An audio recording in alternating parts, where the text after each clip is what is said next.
Did you try different clinics? You're always told to listen to your body. I knew something isn't right. No one was listening to me, but I was worried. They were going to do whatever the IVF equivalent is of spitting in my food. And then we went to a different clinic. You advocated for yourself? I just advocated for myself. I get lots and lots of messages about failed IVF attempts and all of that. I can read and feel the despair in these women's texts to me. What you're suggesting I do so casually is put my life on hold, spend 5, 6, 7, 8,000 euro on top of what I've already spent, be isolated from people, have my moods go up and down. I was just floored by how much was involved. And what effect did it have in your relationship? Because sex becomes perfunctory, doesn't it? Oh God, you know what is the most unsexiest thing? Ovulation sex. And then it is, no one says, hey, honey, love a bit of ovulation sex. Yeah. No one says that. We had said, we'll give it one more go. There is that little whisper that says it only takes one. And then the end result, we didn't get any further along the road. We're still only beginning to process that. You're also a freediver. I am a freediver. What is that? Freediving is the sport of holding your breath underwater. Why would anyone want to do that? Why? Is it like an ice bath where you jump into it and you feel really refreshed? Mm-mm. Mind you, someone said to me, this whole ice bath thing is the only reason exciting. why you feel fucking brilliant afterwards is because done. you're so fucking delighted that you're out of it. You don't have to do it for another day. Yeah. It is mindfulness that I've never been able to capture on land.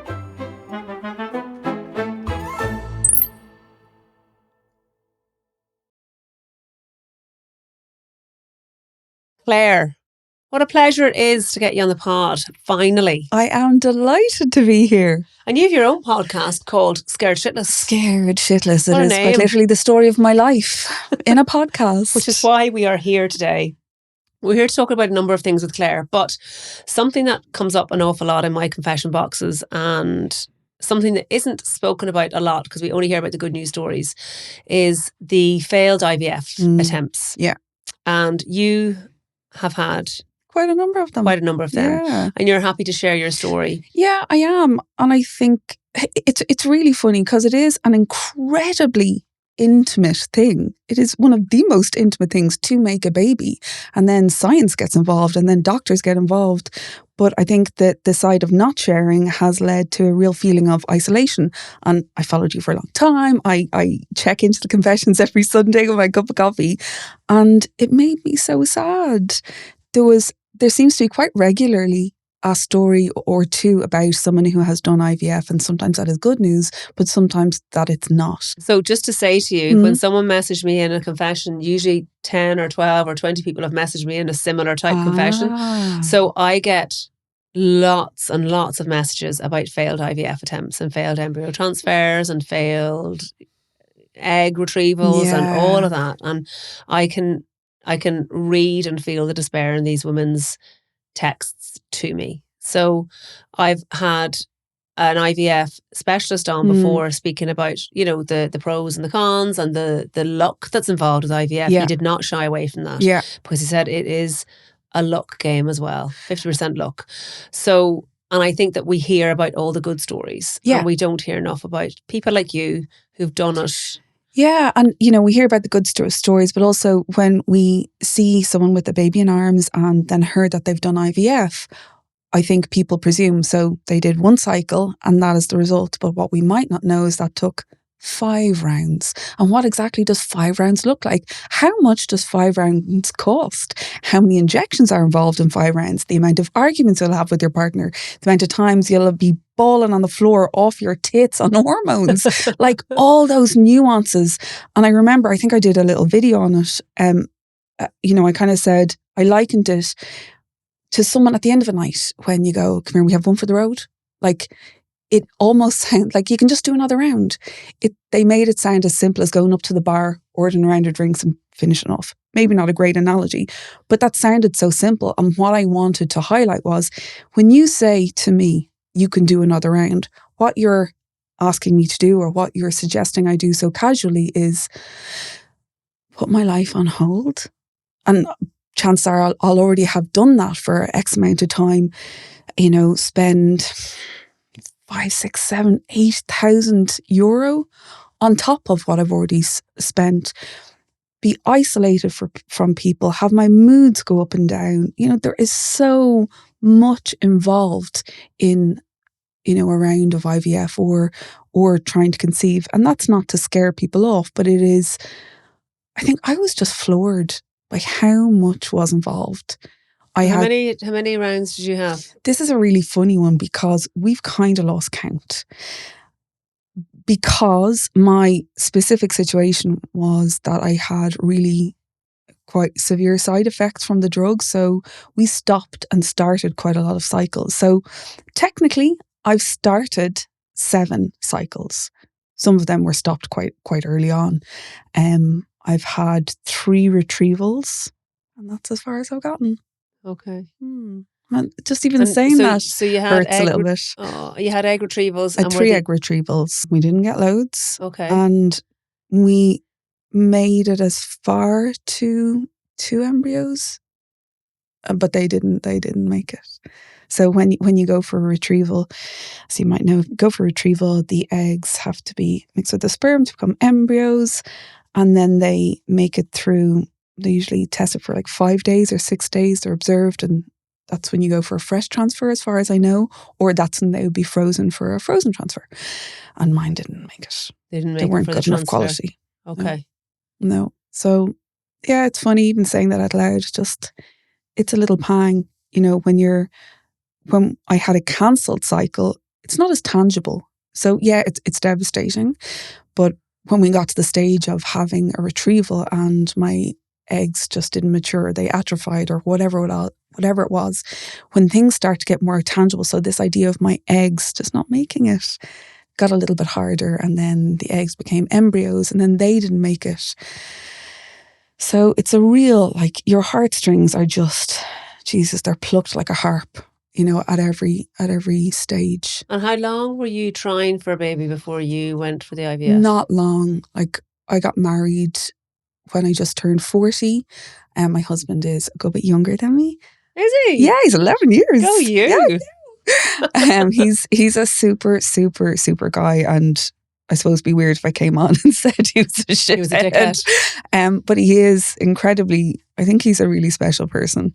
But yeah, we got married. I was 40. I was just writing my book, and we were going to get married the month later.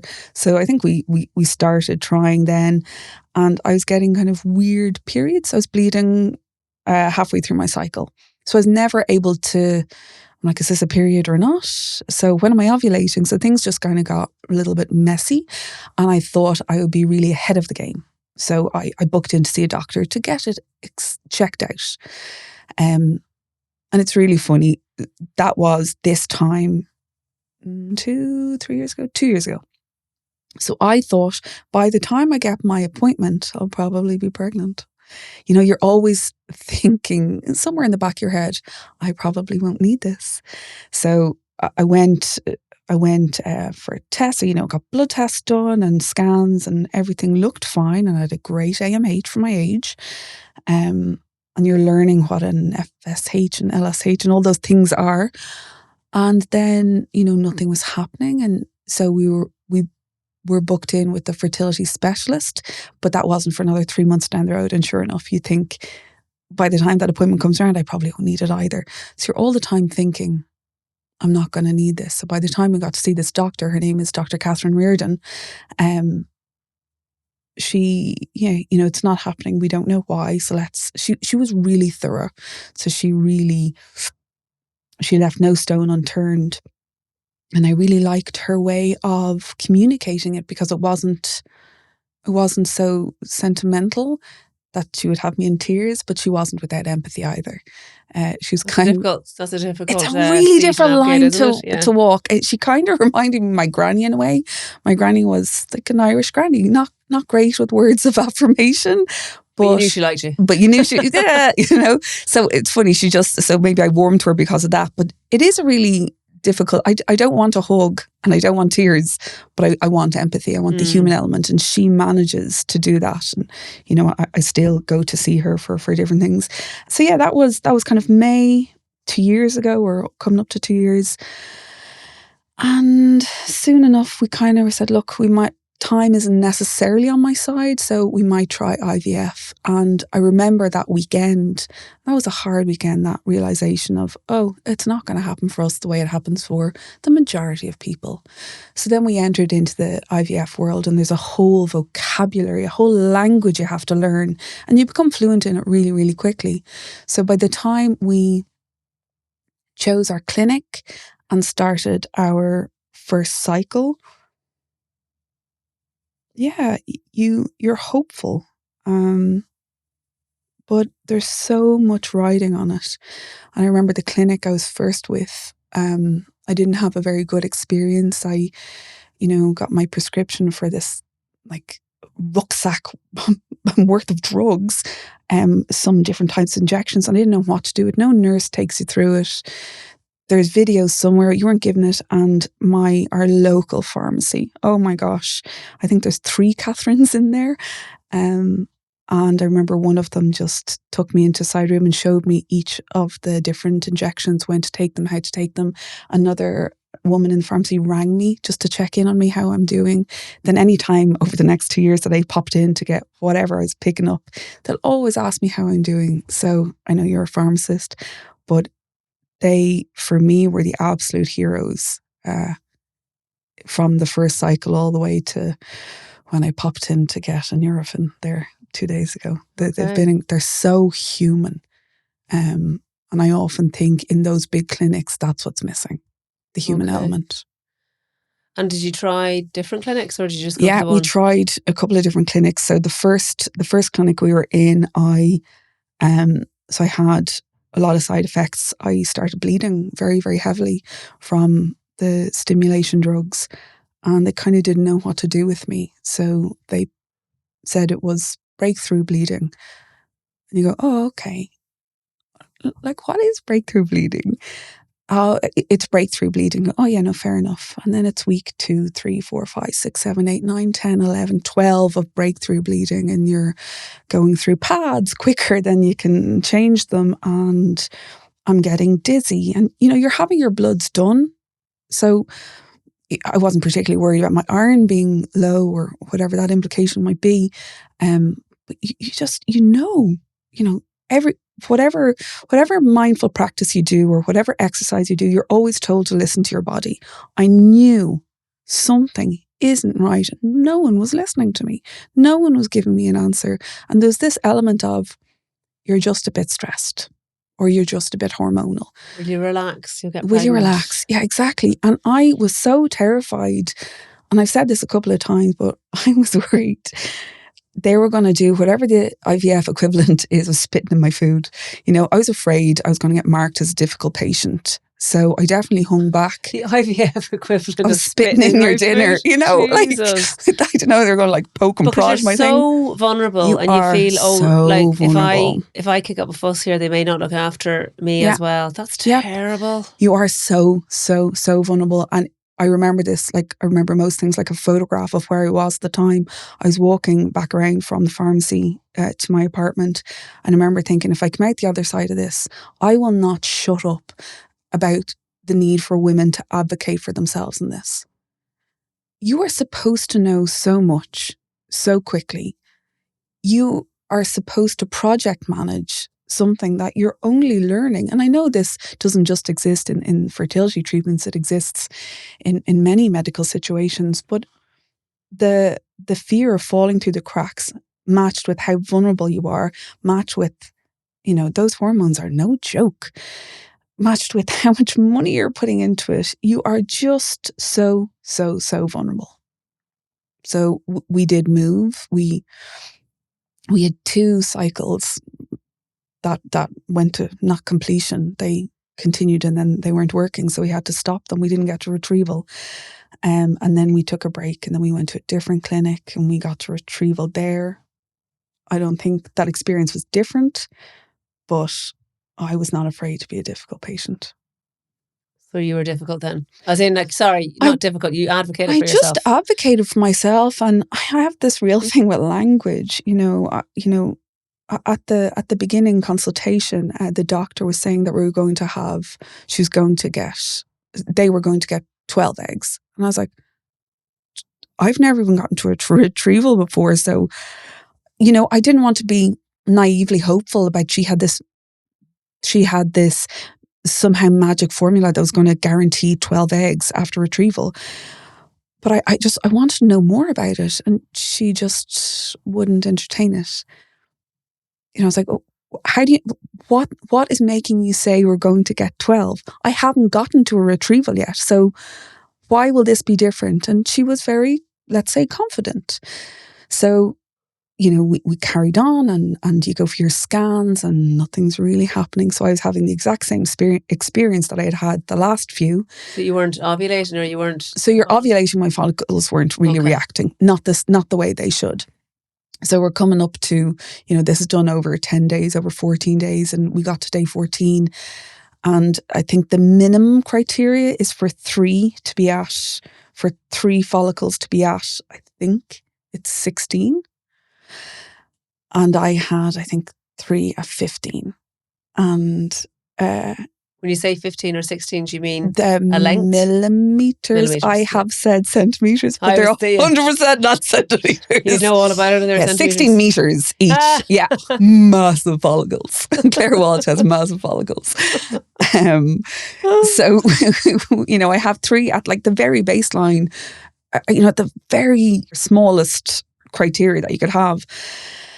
And I got quite upset. And again, the nurses were incredible, really patient, very kind, very understanding at how fraught this situation is. And the consultant came in. I was like, why are you so upset? This is great news.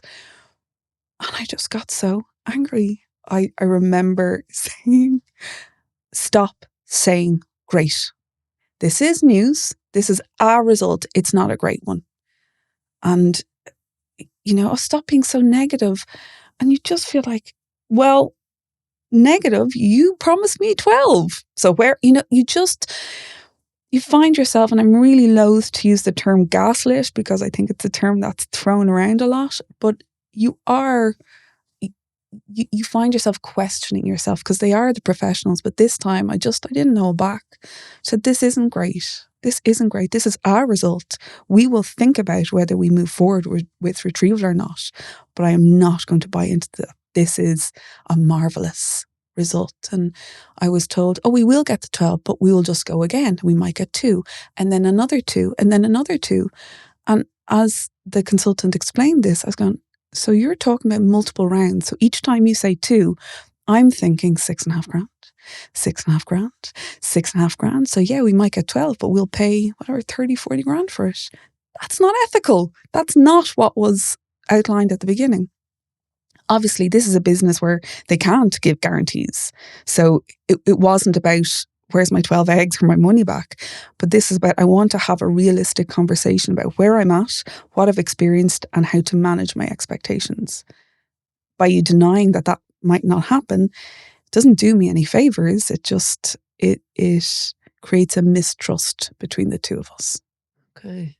Not a great experience. So what did you do with those? So we decided to go ahead with retrieval. Right. At the time we said that this was going to be our last shot. We were quite exhausted. We weren't quite exhausted. We were absolutely burnt out emotionally. It had taken such a toll on us individually, definitely on us as a couple, on our finances. So we said, look, we had said we'll give it one more go. So this was our one more go. And I remember sitting on the bed in our spare room saying, if this is our last go, do we go ahead with retrieval? We do, because there is that little whisper that says it only takes one. Yeah. And that's always that dangling carrot. So we went ahead. I found the retrieval quite stressful. As in the procedure? Yeah, I don't think I would be a nervous person. But Booty remarked he'd never seen me the day before the way I was. I felt sick. I was so nervous because there's so much riding on it. Going into it, you know, I had game face on, so I could focus, and I did my breathing and whatever else I needed to do to to regulate myself a little bit more. But I was sick with nerves the day before in a way that I don't remember ever being before. So we did that, and we got 3 or 4 eggs. I'm not sure. 4, I think. And then you get a phone call the next day to say how many have fertilized, and the eggs had atrophied a couple of hours later. I'm not sure if even that's the right word, but they weren't fully mature. Okay. So that was March of last year. So you never got to the stage where you could have used sperm to try and make an embryo, did you? So that happens, I think, the evening of a retrieval. Okay. But the eggs weren't good enough for that to happen. Okay. So they didn't get to an embryo okay. at that point. So that was devastating. That was devastating, because once we decided we're going for retrieval, you have to go into positive mode. You have to go, right, well, this could work. And I need to manage my mindset, and I need to buoy myself up as much as possible and allow hope to come in. I think people who are doing IVF or fertility treatment have such a complicated relationship with hope. So, you allow hope to come in, and then, it doesn't work, and that's it. That's it. That's the cycle done. So at that point, I'd had a couple of cycles where the exact same thing had happened, where I hadn't responded. I'd also had the coil put in to stop me bleeding so much from the synthetic hormones. Okay. So things just felt nuts. I felt so disconnected from my body. It was really unpleasant. Is a really light term, but it was really unpleasant. And what effect did it have in your relationship? Because sex becomes perfunctory, doesn't it? Oh God, you know what is the most unsexiest thing? Ovulation sex. And then it is, no one says, hey, honey, love a bit of ovulation sex. Yeah. No one says that. But there's something about your body not being your own. So you have to disconnect, because you go in to get scans done, and you pop your legs up in the stirrups, and there's a hand up there, and there's a route around, or not a hand, a probe, and people are having conversations with you when they're scanning you. And if I connected going, well, there's something inside me, I don't really want to talk right now. If I connected, dropped into my body, I probably have a bit of a visceral reaction. So you have to keep disconnected. I don't know if that's explaining right. No, it is. But you have to. It has to go into medical. It's almost like you're blocking out what's happening, because it's just, you have to be doesn't perfunctory. Feel natural. Yeah, exactly. Okay. And if you are doing the drugs this time, your tummy's so tender, your boobs are about to explode off your chest. Your body just feels... You're very emotional as well, aren't you? It's a roller coaster. I would say I wasn't. I think my husband might disagree. But that's another thing, I felt really self-conscious. I didn't want to be the I didn't want to be the stereotype of the really hormonal woman, or being really angry or whatever. So I put a lot of effort into trying to manage, which is more work for me and pressure on myself. It's such a head fuck. It is such a head fuck. And it's obviously stressful for him. And you just can't get away from the financial aspect. And we started working with that same doctor, Dr. Catherine Reardon, kind of as a project manager. And what I loved about Catherine was she wasn't glib about money. So if she recommended something or a test, she'd say, now it's a lot. And I'm going, oh Jesus. She goes, it's €300. And I'm going, oh, I thought you were going to say $3,000. That's fine. And it's not like we're flush with cash, but she was conscious of cost, which... So when you say she project managed, when I had John Kennedy on, he works for Therapy Clinic. He was saying that he does it one way, and it's a system that they have, and they don't deviate. Yeah. So that you go in and they do that, he said, because the less opportunity for different things to go wrong is the best way to do it. So his is it's always done the same way. He always works on a Wednesday and a Friday or something. So if you're getting your egg retrieval on a Wednesday, it's him doing it, or you're getting it, the transfer, it's him doing it. But if it's a Thursday, it's his colleague. And it runs like clockwork like that. And that's to negate any differences that could happen. And they don't do extra tests, and they don't do the genetic tests, and they don't do this, that, the other thing. And that's to have it literally by the book, like an SOP that's followed to the letter.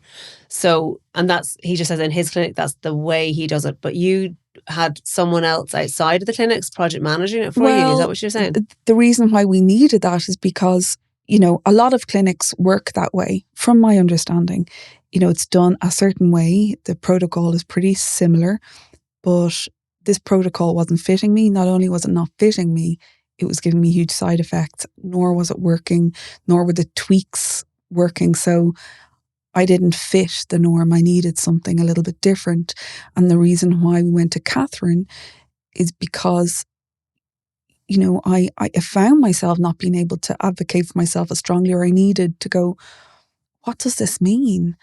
And she was able to help me with that. So she didn't, she didn't have an input necessarily into the treatment or when it was. But I on that drive home after that scan to say that 3 had reached 15, I rang Booty to tell him, and then I rang Catherine. And is Catherine a GP, or is she a fertility expert? She's a fertility doctor. Okay. She doesn't work in clinics anymore, so she has her own practice, but she's not within clinics. So how does it work? How does she work then if she's a fertility doctor but not working in a clinic? So, I used the phrase project manager for Catherine, but I suppose it might help if I explained what she did. So it was with her that we did all the tests. So Catherine had the sense of the bigger picture. And I found that so important. And when the typical IVF protocol wasn't working for me, I went back to Catherine, and she is like a detective. She said, something is not right here with your receptors of why you're not responding to the hormones. I want to make sure everything is okay. So that's when she sent me for tests. I went for I can never say the words, hysteroscopy. Hysteroscopy, There we go. I had to get polypectomies and so on. Okay. So she does a bit of a deep dive on you. Pretty much, yeah. Which brings us on to our next topic. Which brings us safely on. But I just really respected, the big picture, what I was eating, how I was sleeping. She recommended that we chat to someone as a couple to help with the other side that she can't necessarily help us with. And I really appreciated it because it felt like a 360 approach. IVF doesn't happen in isolation. There's a bigger picture of health, and she was curious about it all. Okay. She wanted to see, was there something there that in my metabolic profile that was stopping me reacting the way 9 out of 10 people might. Okay. So that's where she sent me for tests and scans and to see an endocrinologist. And did you ever get to the bottom of it then? Nothing. And that can happen a lot of women. They just it's don't really know common, why. Unexplained infertility. Yeah. And, there is, I think language is important, and I've decided to own the word infertility. But yeah, I think that's really common. So whether you're experiencing infertility or subfertility, there are things you can do to help yourself and help optimize the conditions for conception. But it was a really, really tricky journey. You were saying earlier on before you came in, you were saying when you tell people that you're going for IVF, they automatically respond, "Oh my God, how exciting!" And you said it's the least exciting thing you could ever do. It is so unexciting. And do you find that people's reactions to you can sometimes be hurtful, or is it just it's not their fault? Or how should someone react to someone when they tell them that they're doing IVF? I'm going to backtrack a little bit. So I'm part of a processing group online.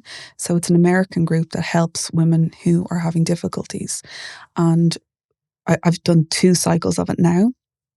And most of our hurt or the difficulties we experience are around that exactly. How people react to you when you're doing fertility treatment.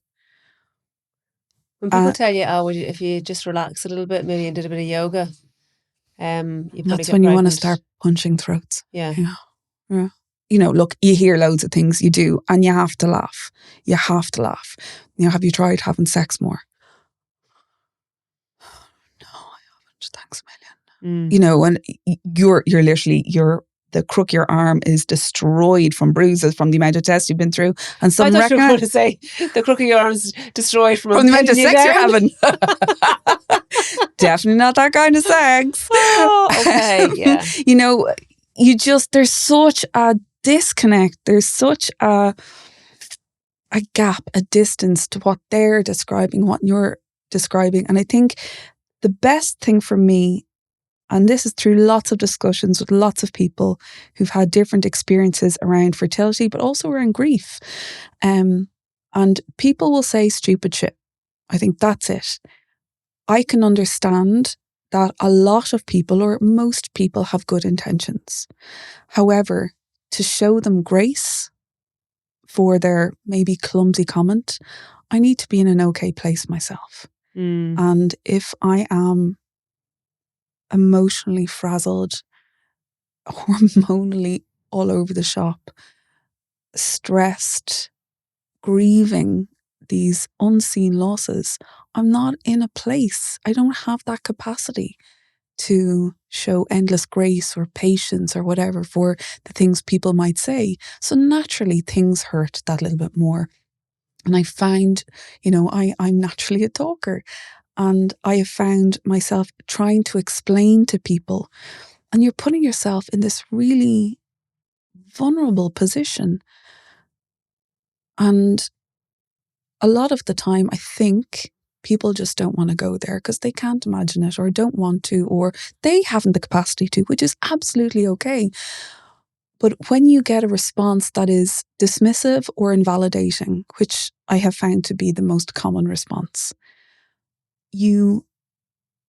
something inside me says, oh God, shit, I've just said something that makes me feel really, maybe it isn't a big deal and I'm overreacting. Oh yeah, no, okay, that's it. So, that's not a big deal. But when that's happening quite regularly, and you're going through something that in your body feels huge to you, to your partner, to how your life is going to look from here on out, whether you will be a parent or not, it's huge. And when you're having your experiences trivialized or diminished or whatever, or invalidated, it just creates this gap between you and other people. And you feel so isolated, so lonely, and so confused by the experience. And I think, I don't know, I read a definition of suffering, and it's pain and not acceptance. And I think that's where the suffering comes in, by questioning, is this something that I should feel sad over? Yes, of course it is. It is sad. You have put so much into it, of yourself, of your career, which has been put on hold, of your finances, your partnership, and so on. This meant so much to you, and it hasn't worked out. You're allowed to feel sad. Okay. And that in itself is a permission that I don't always give myself. But when you're trying to communicate this to people, it comes out as being overly negative, or I know I come across as being overly negative, but to me, it's just leaning into my reality. Because I suppose people that are going through IVF or infertility or subfertility, well, first of all, I know from the experience that my own sister had, and she doesn't mind me talking about it, like there's that almost like shame that you have that you can't have a baby, and it seems like everyone else around you can. Yeah. And also oh my God, why did I wait so long? It's my fault, actually. I deserve this. Yep. There's that feeling. And we might touch on that and how you dealt with that. And then there's also the guilt where it's like, oh my goodness, it's my fault and my partner and I can't have a baby. What am I going to, so, and I'm sure you've had all of those conversations at various stages of your journey too, with yourself and with others. I had a disagreement with someone when, not recently, but in the last couple of months, where I was trying to explain the knock-on effect that infertility has in your life, and they couldn't quite get it. And I was just, trying to break it down and show from my perspective. And it fell flat. It wasn't received well, and maybe I didn't explain. But my point was, it affects how you feel about yourself, how you feel about your body, how you feel about your body in this world, how you feel about your body in relation to your siblings who have managed to have children. So how it affects how I feel about my nieces and nephews, because I will never provide a playmate for them. So how I feel in my family is affected, how I feel with my, like, it changes so much. My husband, we got married hoping we would have children. That doesn't look like it's going to be the case. So you're suddenly looking at your husband going, our marriage is going to look very different now. It's going to be just the two of us. Right. How does that look like? And, you know, lots of people have to change their expectations. It's not like we're unique in that, but there's just a lot of mental sorting out to do whilst you're in the midst of this. And it's, you know, infertility or infertility treatment or trying to conceive, it's pretty much a filter that your life is lived through. It's not this add-on that can be compartmentalized and I'll only look at that on Wednesday between 4:30 and 4:45 because that's my allotted time for infertility. It's not everything. You know, cooking is done through the lens of infertility. Should I be eating this now? Nah. You know, everything is gone through this lens, it's under this umbrella term because it is your whole life. It is all consuming. Yeah. I dream about, like, I literally have dreams about being pregnant. And I think it is the cruelest joke that your brain plays on you. A common one I have is that I'm pregnant and I'm about to give birth. But my brain now is going, I don't think I'm supposed to be having this baby. You know, it just shows that your mind is never not trying to process this. Wow. So and then you wake up and you're exhausted. So, you know, you're putting yourself out there and you're trying to do your work, but all the time, like a tab open in the back of your brain is some element of it, of how it's changed your relationships with your friends or with colleagues or your partner or yourself. There's something always open in the back of your brain that's draining your energy. And did you ever, have you decided that you're not doing anymore? We had decided that we were going to be finished with that attempt. Then we went on to do 2 more. We did another round in August and then another round in October. Just this year? Yeah, just gone. And do you think you'll go again? I don't think so. We weren't successful either of those times at all. With any eggs at all? No.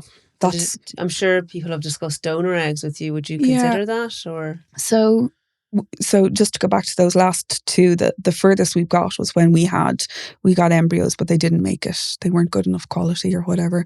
And yeah, donor egg is a really viable option for lots of people.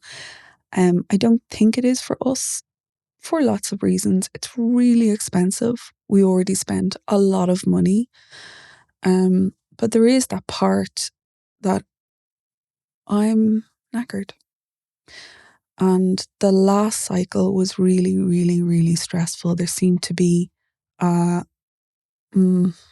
decision to be made at every stage that there shouldn't have been. So, you know, when you were talking about that, you know, normal cycle and it's done this way and this way and this way, it just seemed to go arseways and decisions had to be made and it was so stressful. And then the end result, we didn't get any further along the road. We got a small bit, but the end result is the same. And we were just in rag order after it.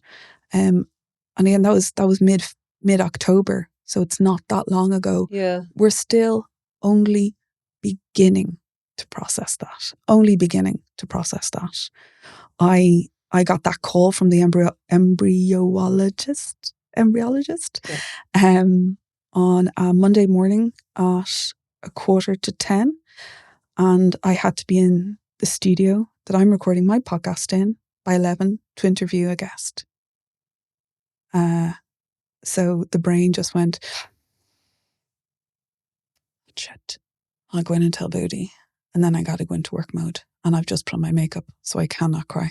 I will allow myself to cry in my car on the way home. Actually, not in the car. I'll wait till I get home. You know, the brain just separates and I had lots going on. I was moving forward with this podcast project, and I have big plans for that. So I kind of just threw myself into that. And I know, yeah, we are only beginning to process that. So going back to donor egg, you know, it's a whole new set of problems. I have, I guess, maybe not completely unique, but I have a different set of circumstances or problems to solve when it comes to going for a transfer. And it takes so much out of you. And I don't know if we have it in us. And I do think there is something about knowing when to step away. I think we're there. But I have to protect myself, I have to protect him, and I have to protect us, because it is such a huge cost across the board. Yeah. Jesus. Yeah, and like, it's really heavy. I remember we spoke before Christmas, and you said to me that you were going away just before Christmas, just to clear your head, because Christmas is so much about children and kids and family. I and love Christmas. Yeah. I can't not, like, it's really heartachy. There's no getting away from it. And my husband is Muslim and doesn't quite understand the concept of Santa. He's like, so let me get this straight. So this guy comes in, breaks into your house. I'm like, not breaks in, comes down the chimney. He's like, right, we'll park that. In. Yeah, he's breaking in. So this lad comes in, breaks in, and leaves gifts. I'm like, yeah, it's magical, isn't it? But what he doesn't get is the magical element of Santa. And for me, one of the biggest heart sore is not creating that for someone. Breaks my heart. Look, Christmas is about families. It is about children. I'm certainly not the only one who finds Christmas difficult.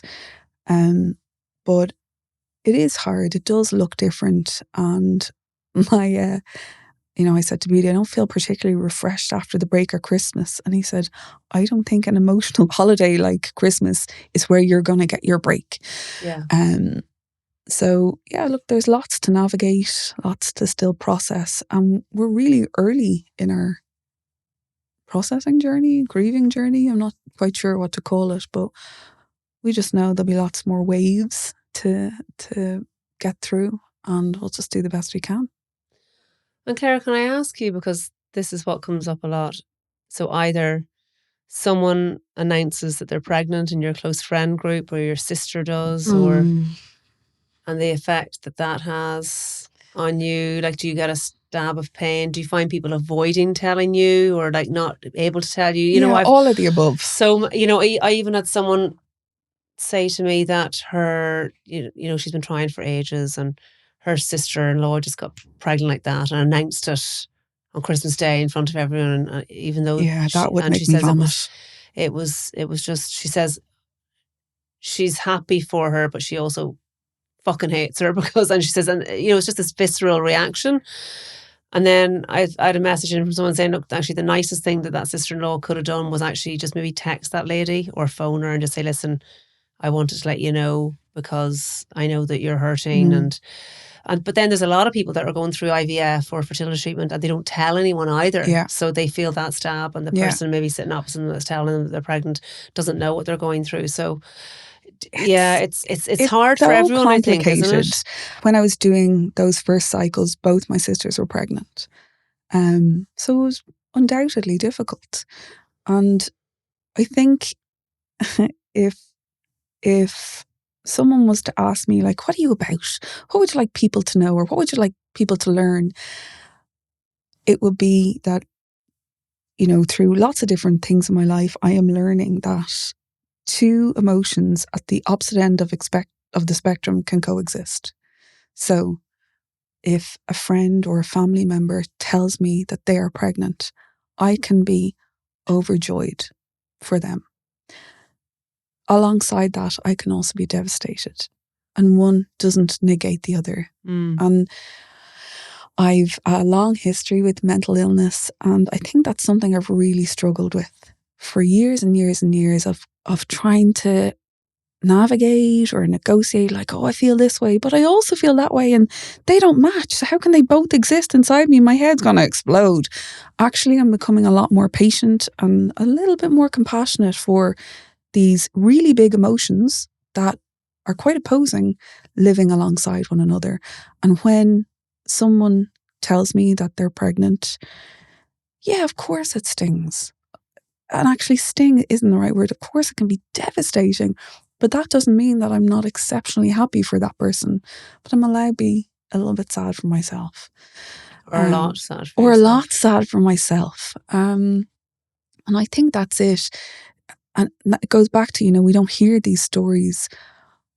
We don't hear these stories of people who haven't been successful. I'm also guilty. I kind of fall into that. I don't give myself the space to or not wrap up, to lay out all that we've been through in quite a tight space of time. I tend to go, well, okay, off we go and on to the next. But actually, these are really big hits or really big physical things, and they all take a toll. So sometimes I'm guilty of saying, people don't want to hear it, or, people won't hold space for me to say that I feel really sad. But actually, I don't always do that for myself. So again, it's that balance. And let's take Christmas as the example. There are lots of exciting parts, and there are lots of things that, I want to do as part of Christmas. But for each of those, there are moments of heartbreak at home or in my bed or under a duvet on the couch where you're just floored. And that has been probably the biggest learning curve of the whole thing. And another example, I was starting this podcast that I was really excited about, and at the same time going through fertility treatment. And yeah, I was really excited about this, but devastated about that. And I don't know how these two live together, but they did. And yeah, it's just really confusing for someone's poor heart and brain to negotiate. Okay, I want to talk to you about freediving. Yeah. Because you're also a freediver. I am a freediver. What is that? Freediving is the sport of holding your breath underwater. So a lot of people are more familiar with it now because of the documentary Deepest Breath on Netflix. Is that the one that Kate Winslet is in? No, Kate Winslet, I saw her being interviewed. She did underwater for 6 minutes or something like that. Yeah, 7, I think. Was that Avatar? Was she in Avatar 2? Was that the underwater one? I'm just like, why would anyone want to do that? Why? Is it like an ice bath where you jump into it and you feel really refreshed?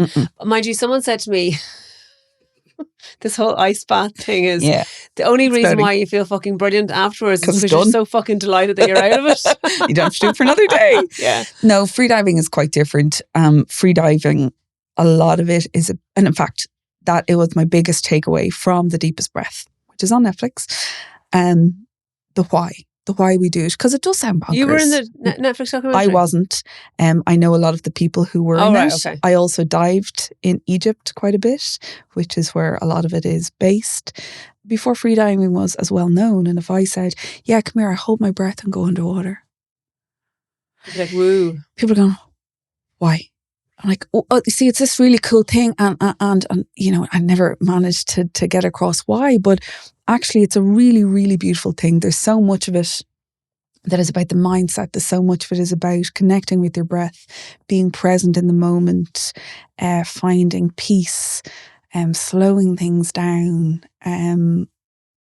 It is mindfulness that I've never been able to capture on land. It is a slowing down that is really, really quite magical.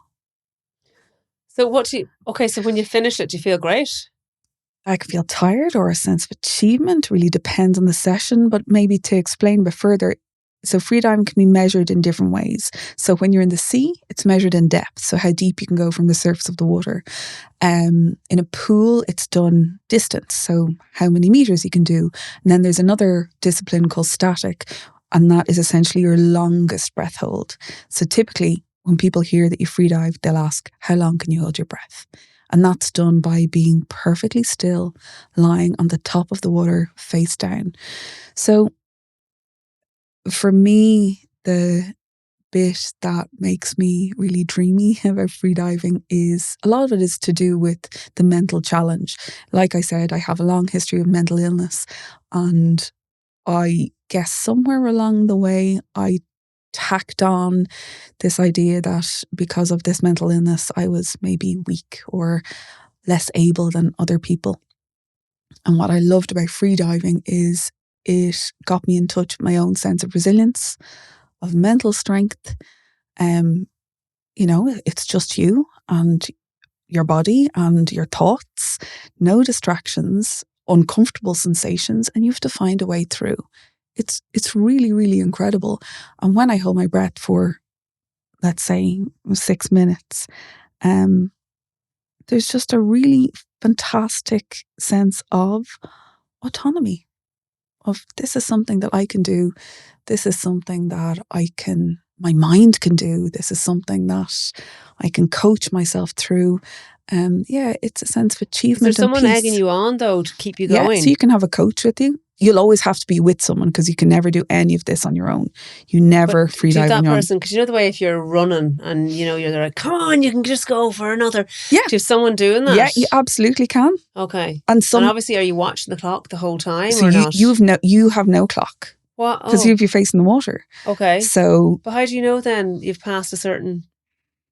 Yeah, you can get time prompts from people. So you will have a coach and they say, okay, Claire, you're coming up to 3 minutes. I want you to relax the tension in your jaw and whatever. And is that because you're wearing earphones? How can you hear them? They can be down beside your head. So they're standing in a pool. Right. You're lying in front of them and they can just move their head down towards your ear and you can still hear. Because your ear is above the water, but your mouth's in the water. And your ear can, okay. Yeah, you can still hear. If you're underwater, you can still hear people on the surface if they're shouting or whatever. People like to be coached in lots of different ways. I like that little bit of, okay, Claire, we're gonna do a count of 5 seconds. So they'll count me down 5, 4, 3, 2, 1. That's great. Okay, I want you to relax and whatever cue they give me, and we're gonna do another 5. So it's something to help me through the time. And okay, Claire, we're coming up to 5 minutes. Whatever it might be. Okay. There are lots of different ways. People like lots of different approaches. I like to be spoken to. I like to know the time. Oh my God, I want to know the time. Yeah, no, I absolutely. And do people go free diving? Would they go underwater to free dive as an exploration to see the sea life? Or absolutely. Absolutely. How do they get back up again on time? They just go back up. So freediving, when I talk about freediving, I suppose I'm talking about the sport of freediving, but freediving, holding your breath below the surface is what many of us do, where if you have a snorkel in your mouth and you take it out and you go down and you have a little look, you just come back up. It's what I did for years without realising. And now what I absolutely love is my niece is 4 and she goes swimming on a Friday and she'll always want to show her mum her free diving, which is when she just holds her breath for 3 seconds in the water. But she's free diving and will you tell Claire that I did my free diving practice? Love it. So, that's what free diving is. That's how it begins. And did you ever do any other diving? I remember back when I was 20, I went to Thailand for 6 weeks. I did the scuba diving course. Oh, did it too. And do you know what? I loved scuba diving. Loved it. Did it in Thailand. I did it in Thailand. Did it in South America. I did it in the Galapagos. And then I did free diving and I never put a tank on my back again. That was it. There's just a freedom to it. There's, what's the free in free diving? It's just you. It's so much more peaceful, I found anyway. Obviously you can't spend as long underneath the water. But sort of floats your boat, really, isn't it? Literally. I really wish the camera could get your face right now. Huh? Claire, you've mentioned a couple of times about struggling with mental illness over the years. Would you be happy to just speak a little bit about that? Yeah. So what did you flavor? Have? Yeah. Where's my menu? So I wrote a book, which is out 2 years. Oh gosh, we're in 2025 now. So 2 years ago. It's called Underwater: How Holding My Breath Taught Me to Live. And a lot of it was just detailing the mental illness. And I suppose to put names on it, it presented itself as depression. There were lots of doctors involved, lots of prescriptions, 2 different hospital stays, and then the diagnoses changed a number of times. Changed to bipolar disorder type 2. It then changed to the other one, I can never remember what it's called, borderline personality disorder, which sounds way less cool, to be honest with you. And by the time it changed to that, I let go of labels a little bit. And this sounds really weird. I had been bipolar for a couple of years at that point. When she says bipolar here, she's putting like inverted commas, like as if that was the label, but you don't. So that was the label. You. I don't know if it was or wasn't, but did you have episodes of manicness and then episodes of deep depression? And again, it's like, I do think there's a spectrum, and there's always new diagnoses, not invented, but coming up to incorporate the different elements and all the nuances of mental health and mental illness that we're learning about.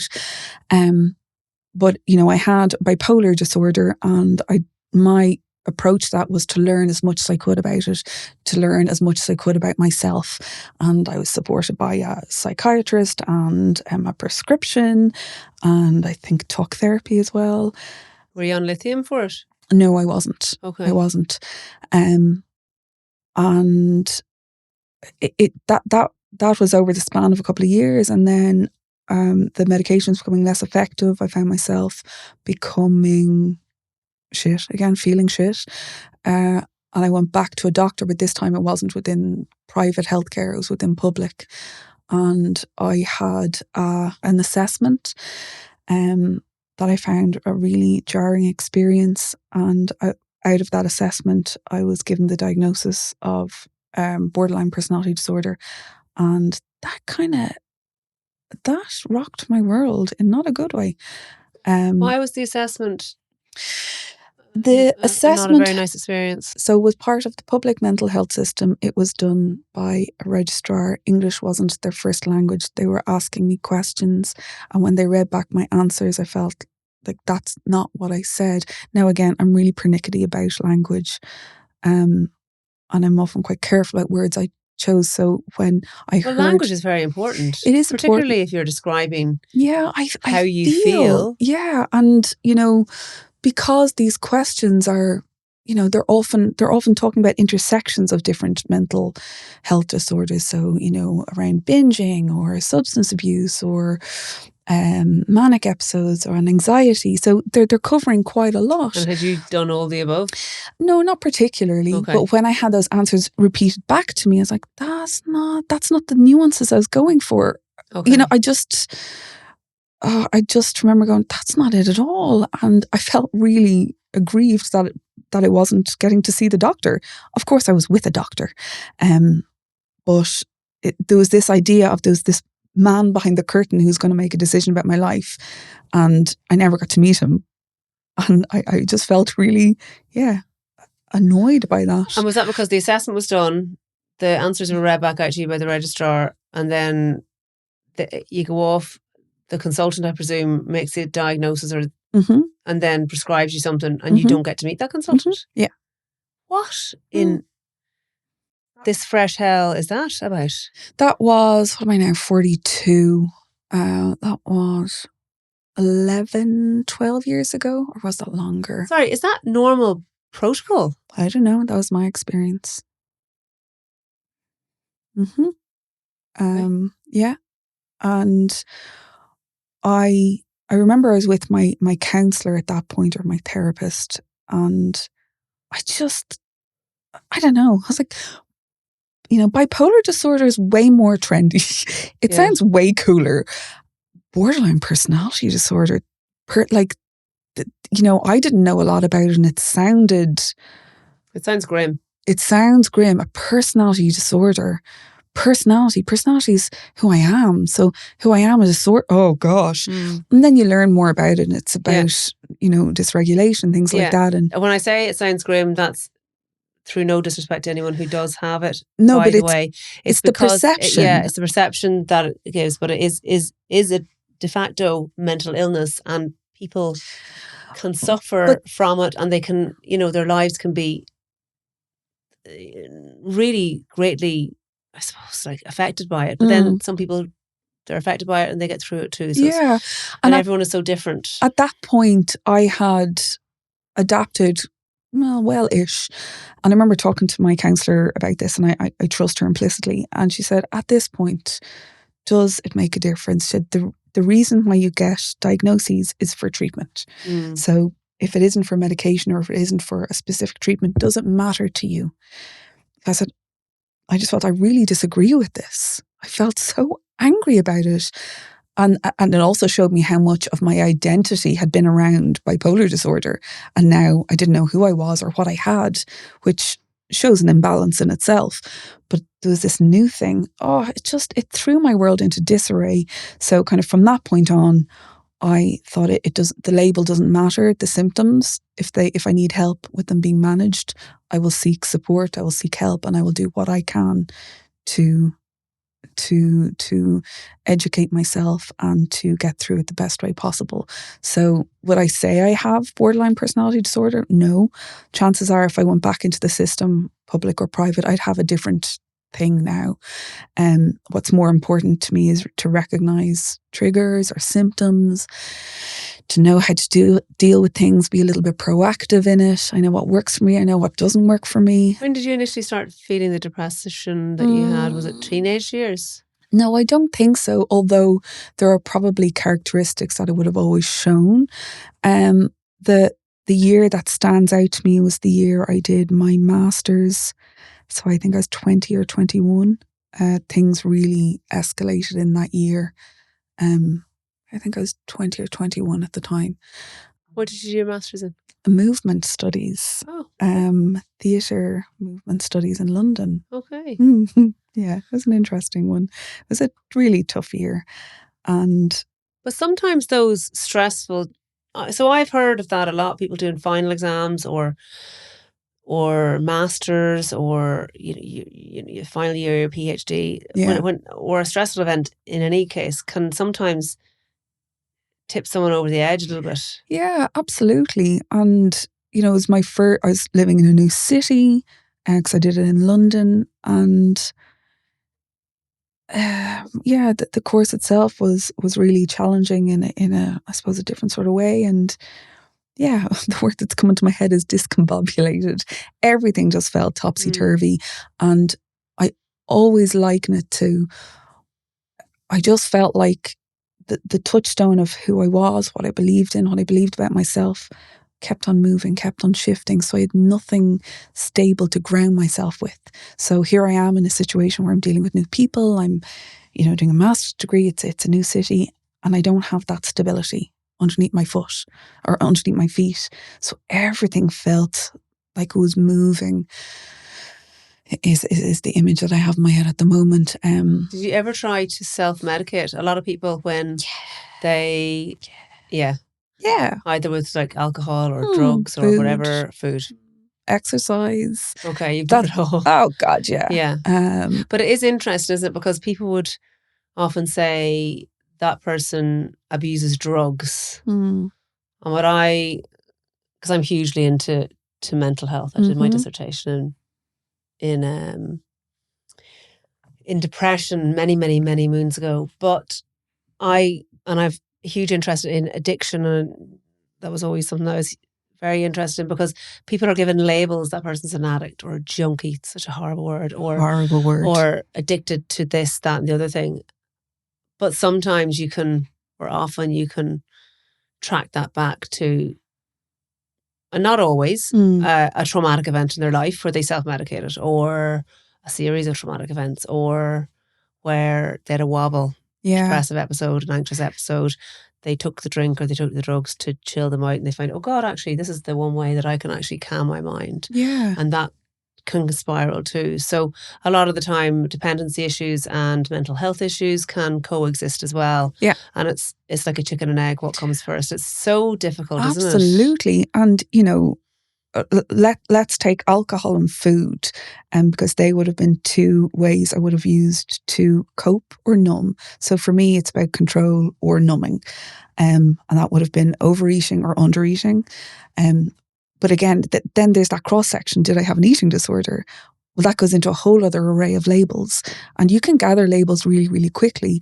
And I think that's when you have to be, maybe the phrase isn't honest with yourself, but kind of knowing what's at the core. I know people can have addictions, and I know people can have eating disorders, but for me, it was about, if I took that away, I would replace it with something else. Yeah, it just, things can get layered really, really quickly. So most commonly I did that with food, either binging or undereating, or then exercise, which was way better. And I say better with inverted commas because it was more acceptable and I looked healthy. And, that was really important to me, or, that was an important image to give out. And definitely have done it with alcohol as well. And yeah, it's about knowing, that in DBT or dialectical behavioral therapy, it's, a negative coping behavior. So you used that at one point and it helped. And then you used it again. Was it as helpful? No, probably not. So you had to do more, you had to take more on board. And yeah, kind of different ways of therapy have taught me to replace that with other more healthy coping mechanisms. And how are you now? When was your last episode of whatever? I don't know, actually. And the reason I don't know is because I don't count them in cycles anymore. So I guess that's an improvement. Yeah. Obviously, with fertility or infertility and all that kind of time in my life, it brings up stuff, or it, having a mental illness for me, the lasting thing has led me to have a distrust or mistrust in my emotions. I'm always a little bit afraid of them because they're always quite big. And I'm always questioning whether they're proportionate or whether they're real, or there's just a lot of, I don't particularly trust them. So when I'm dealing with something like fertility or infertility, it brings up this big sadness, and I find myself going, is this big sadness going to lead in, slide into a depression, or is this sadness real because of what we've just been through? And that's a lot of questioning to have in your head. I don't really know. Sounds exhausting. Yeah, it is. And even trying to explain it. No, but I can understand what you're saying, but it sounds exhausting that you're almost doubtful of the emotions that you're feeling, because you're like, is this a normal reaction to my infertility, or is it that I'm sliding into depression as a result of it? Yeah. So it's tiring. That must be very tiring for you. And, we spoke briefly about this, but recently I was at a healthcare professional about dieting and diet and nutrition. And they asked me, how long have you been diagnosed with ADHD? I was like, I haven't been. And they're like, oh, and we spoke about that a bit more. And I got a bit flustered, and they suggested maybe going for a test. I was like, oh, Jesus Christ. Don't need another label. And I think the phrase I used was, I'm not shopping for labels at the moment. And I suppose the feeling behind that is, if there are behaviors or actions that I do that aren't helping me, I'll seek help for that. At this point in my life, I don't want another label. I'm managing okay as it is, but you can see it's that mistrust. It's always kind of going, am I letting off something that other people are picking up on that I'm not? So I feel like I'm always trying to assess things internally and then trying to look from the outside in. And yeah, it can be exhausting. But do you think that instead of waiting until you have an episode, so I'm just throwing it out there. Yeah. I'm no psychiatrist, but if more than one person, more than one health professional has said to you, maybe you could have ADHD. Like, we know that ADHD in women is masked because we're taught, or we have the social skills from a very young age to not be up jumping around in the classroom and being disruptive. But yet we learn to quieten in our racing minds, or we might hyper focus on something, and that might actually work out well for us for exams as such. But sometimes understanding your own brain can really help. And maybe, and I know that like people that might have ADHD and were misdiagnosed with anxiety and depression, because actually the ADHD was causing the feelings, those big feelings that were going on in their heads and stuff like that. So while I would never be giving you unsolicited medical advice, I think that sometimes understanding our own brain is brilliant. And I know that now there's a lot of buzzword around ADHD. And even some people will say, oh, sure, listen, everyone's jumping on the ADHD bandwagon. I've spoken before, not very much about the fact that I was diagnosed with it in the last 18 months. And I find it really difficult to deal with, because I was like, well, sure, I'm grand. Nothing wrong with me. But actually, it's made me understand my little brain a little bit more, my ever talking to me brain. Okay. I think a lot of people can relate to that. I think so. And then it's like, God, does everyone have something? And I think that, there is this big, massive spectrum. Yeah. And we all fall somewhere on it. And whether or not we choose to do something about it, or we just choose to maybe go learning about it ourselves and then learning coping mechanisms. But yeah, sometimes, I would say to people that if they are unsure or they are inquisitive, that it might be even no harm just to download a DIVA assessment form. So that's DIVA. It's an ADHD assessment form, and you can fill it out. And I kind of think I already know the answer, to be honest with you. But, and there's different forms of it. It's just, it's interesting. It's an interesting discussion. And I think there will be a lot more of it. And I think that what happens with women in particular, because there is a direct correlation between estrogen and dopamine. And when we're in the perimenopausal and menopausal years and our estrogen levels are dropping, our dopamine levels may have been low anyway, and that may have been why we were doing certain behaviours, or why our brain was, working overtime a lot of our lives. But actually, sometimes those symptoms can really be profound when we go through perimenopause and menopause because of the fluctuating estrogen levels.